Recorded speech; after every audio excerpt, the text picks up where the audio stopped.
You know the most genius trick Shaitan ever pulled? He didn't tell you don't believe in Allah. He said, believe. But skip the la. Skip the rejection. Keep the shahada soft. Say it with lips, not with your life. So now you work 24/7, chasing dunya like you'll live forever. Dreaming of mansions, money, fame, while death could take you before this video ends. You say la ilaha illallah, but do you live the la?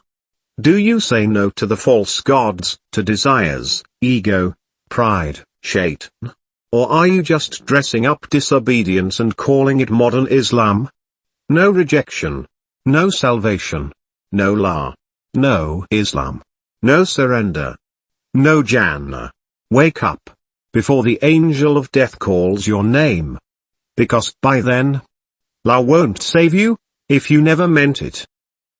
If it reached your heart, let it reach another. Acknowledge it once, twice, then forward it forward. This message isn't just for you. It's for all of mankind. So don't let it stop with you.